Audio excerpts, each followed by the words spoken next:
Bien, hoy vamos a hablar un tema bien difícil. Posiblemente no podamos terminar, estoy seguro de que no podremos terminar todo el tema en un solo día porque es bien difícil, bien complejo y tiene que tocarse con detalle. Vamos a hablar acerca de Dios. ¿Qué creemos los bautistas acerca de Dios? Es muy importante porque todo el mundo dice, yo creo en Dios. Y usted le pregunta, ¿y quién es Dios? Y quizá algunos le digan el Creador, el Señor, y por ahí se queda la cosa. Entonces vamos a entrar en detalle qué nos enseña la Biblia acerca de Dios. Antes de empezar la clase quiero hacer un paréntesis para aclarar algo que dijimos la semana pasada. Siempre cuando damos estas clases alguien se acerca por ahí para hacer una pregunta en privado o para aclarar. Y yo dije algo que parece que no se entendió exactamente como yo lo quería decir. Seguramente lo dije mal. Hablando acerca del poder de la Biblia, la palabra de Dios, yo enfaticé la necesidad que tenemos no simplemente de explicarle la Biblia a la persona, sino que de decirle los versículos literalmente como están en la Biblia. Y en algún momento yo dije, no simplemente explique la Biblia, léale los versículos a la gente. Entonces una hermana que hace mucho trabajo misionero me preguntó si era necesario entonces, si eso significa que cada vez que ella va a visitar a un enfermo al hospital tiene que obligatoriamente cargar la Biblia ahí para leerle de la Biblia. Y no es eso lo que yo quise decir. El libro en sí no posee ninguna magia, ningún poder, es lo que está contenido en el libro. Y es bueno que nosotros le digamos, si usted puede leérselo, pero si es mejor todavía, si usted se lo sabe de memoria, le diga a la persona, le cite, lo que los cristianos llamamos citar la Biblia. Significa decirle, recitarle el versículo de memoria a la persona.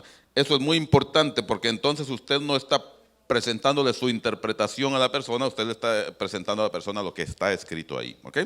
Que de por sí es una traducción, pero se ha traído literalmente del original. Bien, ahora vamos a entrar al tema de hoy. ¿Qué creemos los bautistas acerca de Dios? Y recuerde, estamos hablando basados en el folleto Fe y Mensajes Bautistas, que es un folleto muy pequeñito, pero tiene una riqueza inmensa de versículos bíblicos, un tesoro de referencias bíblicas acerca de lo que los bautistas creemos, de lo que usted y yo pues debemos creer basados en la Biblia. Entonces vamos a hablar acerca de Dios. Nosotros creemos, como enseña la Biblia, que hay un Dios, y ese un Dios hay que hacerlo resaltar. Un Dios y solo uno. Nosotros no aceptamos el politeísmo y no aceptamos que hay otros dioses por ahí que se parecen, que son primos hermanos. Hay un solo Dios. Y como lo hicimos la semana pasada, vamos a empezar ahora a ejercitar su búsqueda de la Biblia. Vamos a empezar a leer ahí en Deuteronomio capítulo 6, versículo 4. A ver, ¿quién lo tiene ya? Ya debieran de tenerlo. Oye Israel, Jehová nuestro Dios, Jehová uno es. Jehová uno es. Ese es el énfasis que Dios desde el principio le presentó al pueblo de Israel cuando Él se manifestó a ellos. Y nosotros entonces somos monoteístas. Creemos que hay un solo Dios. ¿Cómo es Dios? Dios no puede ser explicado ni puede ser entendido. Si yo pudiera explicar a Dios, si yo pudiera entender a Dios 100%, yo sería Dios. Dios no puede ser entendido, Dios solamente puede ser creído. Y se cree por fe, ¿ok? Y la fe la provee Dios mismo. Así que Dios es un ser inteligente. Es un ser espiritual y es un ser personal. No es un Dios de esos que presentan a veces en la mitología, dioses que andan haciendo por ahí locuras y que se andan peleando uno con el otro porque por la diosa no sé qué cosa o por el no sé cuánto. No, no, Dios es un ser inteligente, es un ser espiritual, no es algo material. Dios no es un pedazo de madera, es a eso a lo que nos referimos. No es un pedazo de yeso, no es un pedazo de tela. Dios no es un vaso de agua. Dios es un ser espiritual. Dios es un espíritu. Y como tal, Él nos ha dado a nosotros un espíritu. Y Él nos ha dado a nosotros inteligencia, porque Dios hizo al hombre y a la mujer a su imagen y a su semejanza. Pero además de esto, Dios es un ser personal. Dios es un ser que se relaciona íntimamente, personalmente, individualmente con los seres humanos. Y esto hay que hacerlo resaltar mucho. Y en un minuto le voy a decir por qué. Vamos primero a leer los versículos que tenemos al respecto. Vamos a ver qué nos dice allí Génesis. Eso usted lo sabe de memoria, ¿no? Ok. Así que Dios, que es el creador, es un ser inteligente que creó los cielos y la tierra. Él es el creador, pero además de esto es redentor. ¿Qué es un redentor? ¿Quién me puede decir qué es un redentor? Eso es muy importante, es una palabra muy importante. A ver, ¿qué es un redentor? Es alguien perdonador, pero va más allá de esto. Alguien que compra, alguien que paga el precio. ¿Ok? Eso es un redentor. En el tiempo de esclavitud, cuando un esclavo necesitaba ser liberado, el redentor venía y pagaba el precio del esclavo y lo dejaba irse libre. Eso era un redentor. Pues Dios es el redentor de su creación. ¿Por qué? Porque la creación que Él hizo fue dañada por el pecado del hombre. Y Dios tuvo que pagar el precio para redimir, para volver a rescatar esa creación. Además de esto, Él es el preservador. Dios es el que mantiene este universo corriendo. Créame que si Dios soltara un segundo el universo, todo llegaría a su fin. Porque Dios es el que mantiene, el que preserva. Y además Él es el gobernador. Él gobierna el universo. Los astros están dando vuelta donde están dando vuelta y los astros brillan como brillan porque Dios que los creó los está gobernando.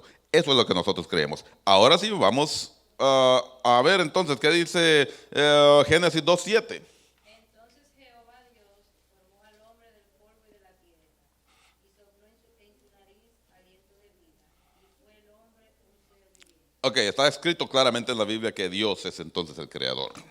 El ser humano no vino de un pez, ni de una rana, ni de un mono. El ser humano fue creado del barro por la mano de Dios. Eso creemos firmemente, ¿ok? Éxodo, cuando Dios le habló a Moisés, le dijo palabras muy importantes. Le dijo, ¿yo qué? Yo soy el que soy. Una de las palabras más misteriosas y más poderosas que Dios le ha dicho a un ser humano es cuando le dijo a Moisés, ve a Egipto y dile a Faraón, yo soy, me mandó. Yo soy. ¿Por qué? Porque Dios, lo que Él quiso decir ahí con su nombre es, yo no dependo de nada, yo soy, porque yo soy. A mí nadie me creó, a mí nadie me gobierna, a mí nadie me mantiene, yo en mí mismo me mantengo, yo soy infinitamente el que siempre he sido. También tenemos en el capítulo 6, versos 2 al 3, palabras muy, muy conocidas para el pueblo judío. Habló todavía Dios a Moisés y le dijo, yo soy Jehová, y aparecí a Abraham, a Isaac y a Jacob como Dios omnipotente, mas en mi nombre Jehová no me di a conocer a él. Ok, Dios le dice a Moisés, antes de ti yo no había dicho este nombre, yo soy a Abraham, a Isaac y a Jacob, pero a ti te estoy declarando y al pueblo entero que este es mi nombre, yo soy. no es un nombre derivado de nada, sino que es un nombre que se deriva de sí mismo. Dios en sí mismo se sostiene a sí mismo, muy importante. Ahora vamos al Nuevo Testamento, en Juan capítulo 4, verso 24.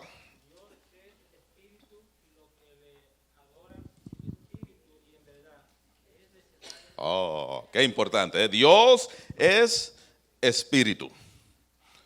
Recuerde eso. Dijimos que Dios es un ser espiritual que se relaciona íntimamente, individualmente con nosotros, de una manera espiritual. Dios se relaciona con nuestro espíritu. Y dice, y los que le adoran a Él, no se pongan a hacer payasadas por ahí, a tratar de inventarse maneras de adorar a Dios. Dios debe de ser adorado aquí adentro, en mi espíritu. Lo que yo haga por fuera, podré hacer todas las cosas que haga, pero a Dios yo necesito adorarlo aquí dentro de mi espíritu, porque Dios no es materia, Dios es espíritu. Lo repito, Dios no es materia. Hay una corriente ahí muy perversa que anda enseñándole al mundo, y hablamos de eso hace unas semanas, ¿no? Que Dios está en todas las cosas, ¿ok? La Biblia dice, no, Dios es un espíritu. Dios no está metido ahí en ese banco, Dios no está metido aquí en esta materia, Dios es espíritu. Y los que le adoran, no le adoren con materia, adórenle con su espíritu. Dios es infinito en santidad.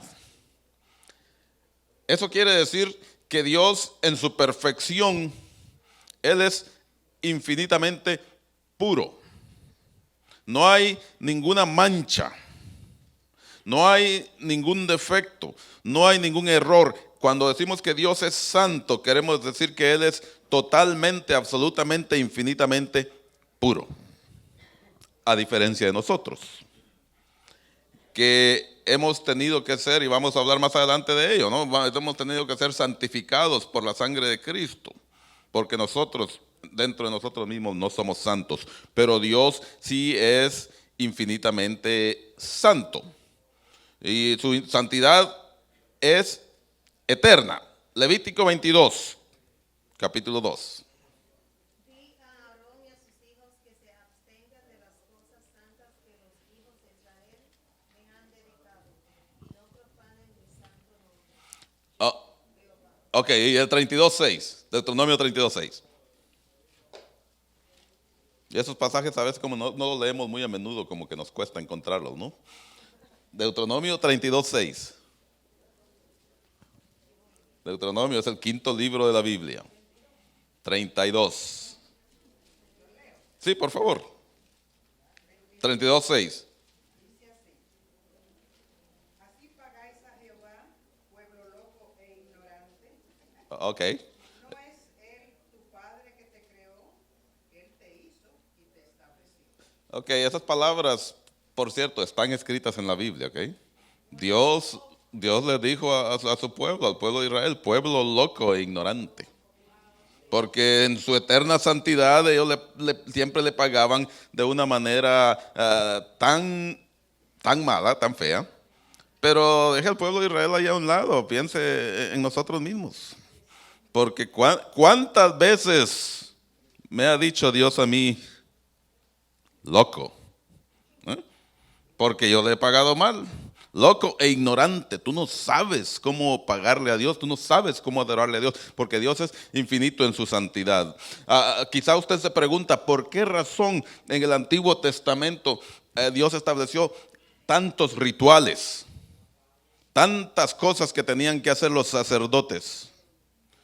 Porque Él en su santidad demanda ese orden de cosas, porque Él quería mostrarle a su pueblo y por ende mostrarle al mundo entero que Él es santo, y la adoración a Dios debe de ser con esa mentalidad. A veces vemos todas las cosas que tenía y el sacerdote va a tomar de aquí, va a llevar para allá y va a hacer y va a limpiar, y tiene que ser, el cordero tiene que ser de 3 meses de edad, no se puede pasar un día, no puede tener defecto. Todas esas cosas apuntaba en una dirección, la santidad de Dios que demanda algo perfecto, algo que nosotros jamás le pudimos dar a Él. Nunca le pudimos dar un sacrificio perfecto a Él, pero Él lo mostró ahí para que viéramos la diferencia entre Dios y los hombres. Dios es infinitamente santo, los seres humanos no. Dios es todopoderoso. Esa palabra es fácil, ¿no? ¿Qué es todopoderoso? Todo lo puede, todo. Todopoderoso y omnisciente. Esa es un poquito más difícil. Todo lo sabe. Omnisciente quiere decir que todo lo sabe. Y aquí hay una nota muy, muy importante, que Dios conoce perfectamente el pasado, el presente y el futuro. Esa es la omnisciencia de Dios. Él ya sabe quiénes le van a seguir. Cuando Jesús estaba aquí en la tierra, ya sabía quiénes iban a ser sus discípulos, ya sabía quién le iba a negar, ya sabía quién le iba a engañar, a traicionar. Porque Él todo lo sabe. Así que su conocimiento incluye, dice acá, aún las decisiones futuras de sus criaturas libres. Esa palabra libres es muy importante que la subrayemos, porque Dios ha hecho criaturas libres con la capacidad de tomar decisiones, pero ya Dios conoce esas decisiones. Ya Dios conoce las decisiones que yo voy a tomar en el futuro. ¿Por qué? Porque Él conoce el futuro. Ya Dios conoce los errores que yo voy a cometer. De antemano ya Él lo sabe. Y eso es maravilloso, que aun cuando Dios sabe, Dios conoce los errores que yo voy a cometer, Él no me amarra con las manos aquí detrás de la espalda. Y dice, no, como vas a cometer ese error, te voy a amarrar. El día de hoy vas a quedarte atado ahí de manos. No, son criaturas libres, pero ya Él sabe que nos vamos a equivocar. Él conoce aún las decisiones que vamos a tomar. Entonces ahora vamos a ver qué dice la Biblia, qué dice el profeta Isaías, en el capítulo 46, versos 9 y 10. Acordaos de las cosas pasadas desde los tiempos antiguos, porque yo soy Dios y no hay otro Dios, y nada hay semejante a mí, que anuncio lo por venir desde el principio y desde la antigüedad lo que aún no era hecho. Te digo, mi consejo permanecerá y haré todo lo que quiero. Ok, más claro que eso, ni el agua, ¿no? Él dice, aún las cosas futuras, ya yo las sé, dice, y yo hago lo que quiero. En otras palabras, si tú haces esas cosas es porque yo te estoy permitiendo que las hagas. Pero ya yo las sé. A Dios nadie le toma por sorpresa. Ese es el profeta Isaías, hablándonos claramente acerca de Dios. Y ahora el apóstol Pedro, 1 Pedro, capítulo 1, versos 1 y 2, donde Pedro va a tirar ahí una palabra que no, una palabra así de domingo, ¿ok? 1 Pedro 1, versos 1 y 2. Apóstol de Jesucristo, a los expatriados de la dispersión en el pronto Galicia, Capadocia y Asia y Bitinia, elegidos según la presencia de Dios, Padre en santificación del Espíritu, para obedecer y ser rociados con la sangre de Jesucristo, gracias y paz os sea multiplicada. Ok, ahí la palabra que Pedro dijo fue la palabra presciencia. Presciencia es precisamente esa habilidad que solamente Dios posee de conocer el futuro. En su presciencia ya Él sabe y ya Él gobierna ese futuro porque ya Él sabe lo que va a suceder. Esa es la presciencia, no la presencia, presciencia de Dios. Y Juan 3, verso 20. Pues si nuestro corazón nos reprende, mayor que nuestro corazón es Dios, y Él sabe todas las cosas. Ok, dice, si tú a veces sientes remordimiento en tu corazón, tu conciencia te está acusando y te reprende porque hiciste algo malo, sabe, dice, que mayor que tu corazón es Dios y Él conoce todas las cosas. A Él no le puedes esconder nada. Es a eso a lo que nos referimos Cuando afirmamos que Dios es omnisciente, que Él lo sabe todo y que Él conoce aún el futuro, aún mis pensamientos, aún mi corazón y aún las cosas que yo voy a decidir y a pensar en el futuro. ¿Qué le debemos nosotros entonces a Dios? Ya ahora hablando de nuestra relación con Dios. A Él le debemos amor, un amor elevado, reverencia y obediencia. Primera de Timoteo, capítulo 1, verso 17.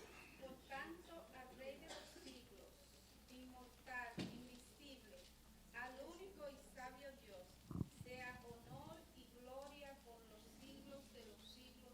Amén. Ok, ahí está bien claro. Y Hebreos 12, verso 9. Libro de Hebreos. Por otra parte, tuvimos a nuestros padres terrenales que nos disciplinaban y nos benevoraban, porque no obedecemos mucho menos al Padre de los espíritus y viviremos. Ok, aquí habla de obedecer al Padre de los espíritus. Recuerde, Dios es un ser espiritual. Dios no es un ser humano que anda caminando por ahí. Dios, como vamos a ver más adelante, sí, se encarnó y vino y caminó un tiempo aquí con nosotros. Pero Él, por su naturaleza, Él no es carne y hueso, Él es espíritu. Vamos al siguiente slide, que nos va a hablar de una de las palabras claves que creemos los bautistas y que nos diferencian de muchos otros, y es que Dios es trino. Nosotros creemos en la Trinidad. Leo literalmente lo que dice el slide. El Dios eterno y trino se revela a sí mismo como Padre, Hijo y Espíritu Santo. Oiga bien, con distintos atributos personales, pero sin división de naturaleza, esencia o ser. Ahí se puede pasar uno una hora entera explicando todo eso, ¿ok? Pero vamos a tratar de hacerlo rápido porque nos han pedido que lo hagamos rápidamente. Dios es uno, dijimos al principio, ¿no? No se equivoque, Dios es uno, hay un Dios y solo un Dios. Pero Dios se manifiesta, se ha manifestado a nosotros en tres personas. Se ha manifestado como el Padre, como el Hijo y como el Espíritu Santo. En su infinito poder, Él puede manifestarse a nosotros como tres personas a la misma vez, porque Él puede estar en todas partes a la misma vez. Y puede manifestarse como tres personas que tienen, como dice ahí el pasaje, que son con distintos atributos personales, pero no con división, son el mismo Dios. Dios se manifiesta a nosotros como tres personas, porque en esencia y en naturaleza es un solo Dios. De manera, y queda esto claro, que cuando hablamos del Padre estamos hablando de Dios, cuando hablamos de Jesucristo el Hijo estamos hablando del mismo Dios, y cuando hablamos del Espíritu Santo también estamos hablando de Dios y del mismo Dios. Que nadie le diga jamás que son dos dioses o que son tres dioses. Es un solo Dios. Y aquí no nos da tiempo de leer todos los versículos, pero vamos a leer lo que podamos. En Mateo 28, 19, el Señor Jesucristo. Por tanto, id y haced discípulos a todas las naciones, bautizándolos en el nombre del Padre, del Hijo y del Espíritu Santo. Oh, ok. Ahí está hablando del Padre, del Hijo y del Espíritu Santo. La orden está clara. Y en Marcos tenemos palabras. Marcos 1, versos 9, 10 y 11. Aconteció en aquellos días que Jesús vino de Nazaret de Galilea y fue bautizado por Juan en el Jordán. Y luego, cuando subía del agua, vio abrirse los cielos y al Espíritu como paloma que descendía sobre él. Y vino una voz de los cielos que decía: Tú eres mi Hijo amado, en ti tengo complacencia. Ahí tenemos un pasaje clave en nuestra enseñanza de la Trinidad, porque es una de esas ocasiones en las que Dios se manifestó de una manera visible o audible como tres personas, porque allí estaba el Hijo Jesucristo siendo bautizado, ahí descendió el Espíritu Santo y allí se escuchó la voz del Padre diciendo: este es mi Hijo amado. Allí vemos una manifestación en el bautismo del Señor Jesús, una manifestación de la Trinidad. Y Hebreos 1:7. Hechos, perdón, dije Hebreos. Y les dijo: no os toca a vosotros saber los tiempos o las sazones que el Padre puso en su sola potestad. Lea el siguiente, por favor. Pero recibiréis poder cuando haya venido sobre vosotros el Espíritu Santo, y me seréis testigo en Jerusalén, en toda Judea, en Samaria y hasta lo último de la tierra. Ok, está muy claro que el Señor Jesús enfatizó la unidad que existía entre Dios como Padre, Hijo y Espíritu Santo. Y Él les dice: bueno, yo me voy, pero el Espíritu Santo viene y Él les va a dar poder para llevar este mensaje a todas partes. O sea que aquí no hay una división, no hay una pelea, no hay un debate entre las personas de la Trinidad, sino que Dios es uno.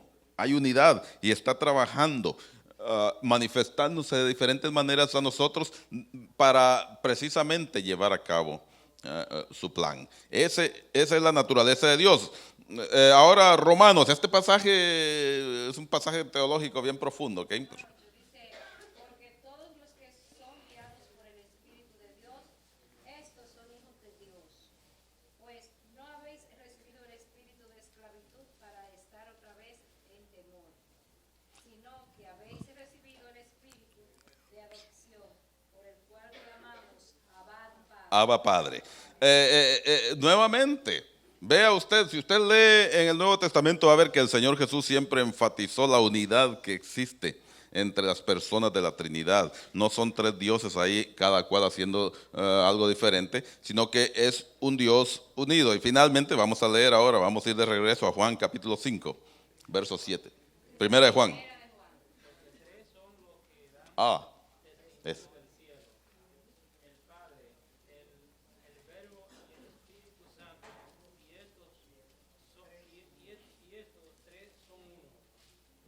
Tres son los que dan testimonio, ok. Y está hablando nuevamente del Padre, el Hijo y el Espíritu Santo. Pero ahí subraya esa palabra tan clave que nos da el apóstol Juan. Y estos tres son uno. Si hay un versículo que usted puede usar para enseñar esta doctrina verdadera de la Biblia, es allí. El apóstol Juan cuando dice: estos tres no son tres, estos tres son uno. Recuerde lo que dijimos al principio: Dios no puede ser entendido ni explicado, Dios solamente puede ser creído. Él se manifiesta y Él es poderoso para manifestarse como tres personas a la misma vez, porque Él es Dios. Yo no lo puedo entender, se me parte la cabeza, pero yo puedo creerlo porque Él es todopoderoso, Él es infinitamente poderoso. Entonces, hablando de la Trinidad, vamos a ver ahora, a empezar a hablar acerca del Padre. Quisiera que me diga alguien cuánto tiempo me falta para las 12 por acá. Ahí, vamos a decir que 8, ¿no? Dios, el Dios eterno y trino, el Padre, se revela a sí mismo como Padre, Hijo y Espíritu Santo, con distintas personalidades. Ya lo dijimos, ¿no? Y el Dios Padre, del que a veces no se habla mucho, ha entablado una relación íntima con sus hijos. Él es el Padre de la creación. No es un Dios, es una persona de la Trinidad. Y aquí tenemos un slide bien corto que nos dice que como Padre Él reina y Él está cuidando la creación que Él formó. El Padre, Él está cuidando, de su creación. Él reina con mucho cuidado, un cuidado providencial. Eso quiere decir que Él está atento a esa creación. Dios no creó el universo y le dejó por ahí rodando, sino que Él está proveyendo, está cuidando con un cuidado providencial sobre todo su universo. Entendamos eso, que si el universo se mueve y se sigue moviendo, es porque Dios lo está cuidando. El universo no se cuida a sí mismo. Hay demasiada fricción en el universo para que el universo se cuidara solo. El universo lo cuida Dios. Pero también Él cuida a sus criaturas. Dios cuida a los animales que Él creó.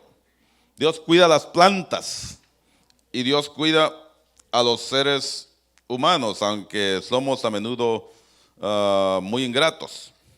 Pero Él tiene un plan, Él tiene un propósito, y ese propósito de gracia que Él estableció desde antes de la fundación del mundo se va a cumplir.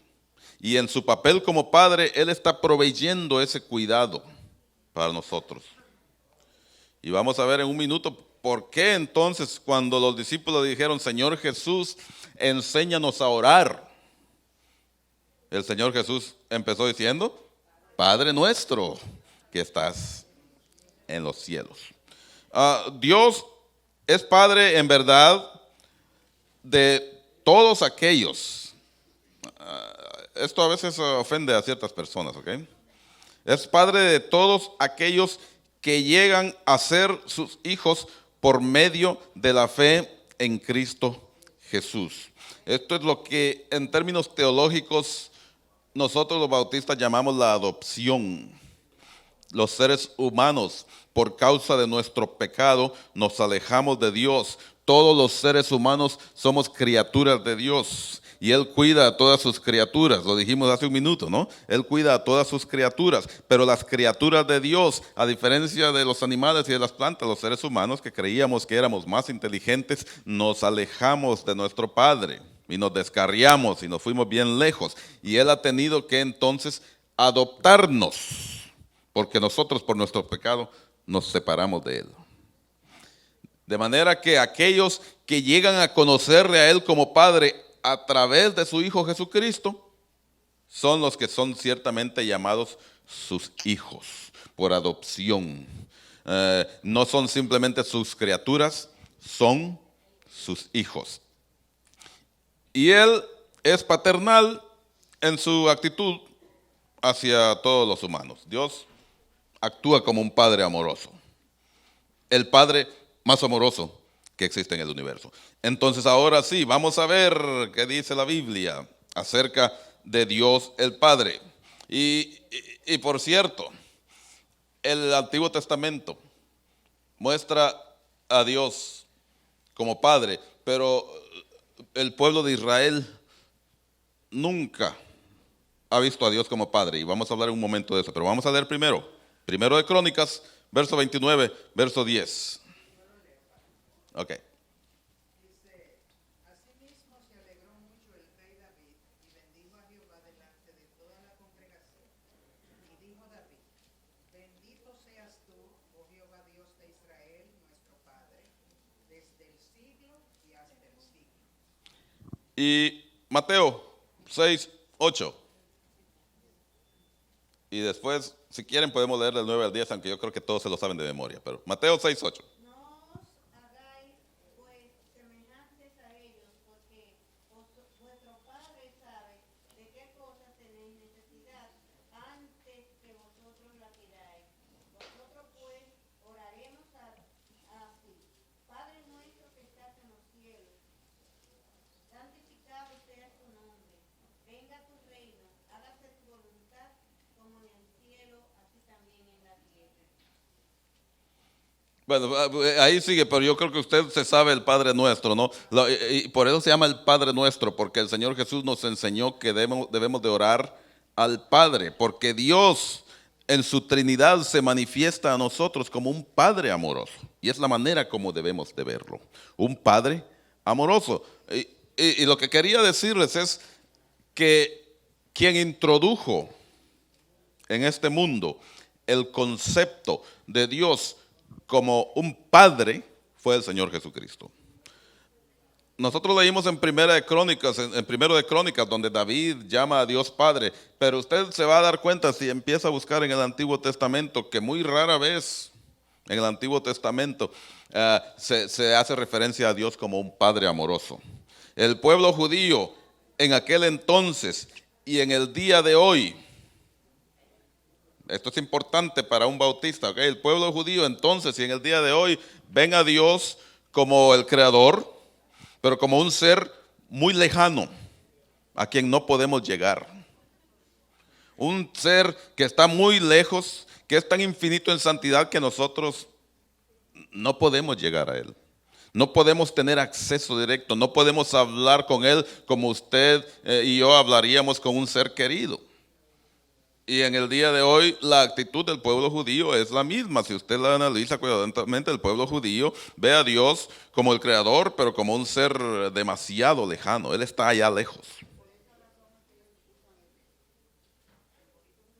Por esa razón es que ellos hacen muchas cosas y hacen, cuando ellos van a entrar, por ejemplo, cuando van a ir a orar, se tienen que cubrir la cabeza.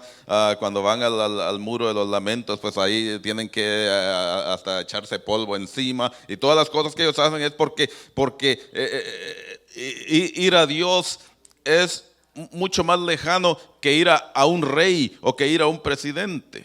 O sea, Dios...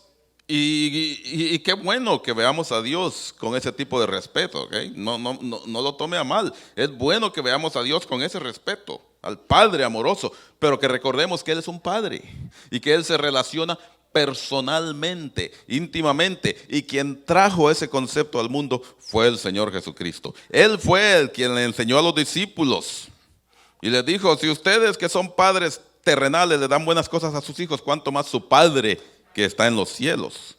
Pero el pueblo judío no puede ver a Dios así, como un Padre amoroso, íntimo, con el cual usted puede hablar así, de cerca, cara a cara. Ese es un problema para ellos. Y cuando usted va a evangelizar a un judío, una de las cosas que necesita mantener presentes es esta: que el judío ve a Dios de una manera diferente como usted la ve. El judío no ve a Dios como Jesucristo lo presentó, un ser íntimo y cercano, sino que es un ser lejano. Sin embargo, nosotros vemos acá y acabamos de leer que Dios se relaciona con sus hijos como un Padre amoroso, un Padre misericordioso.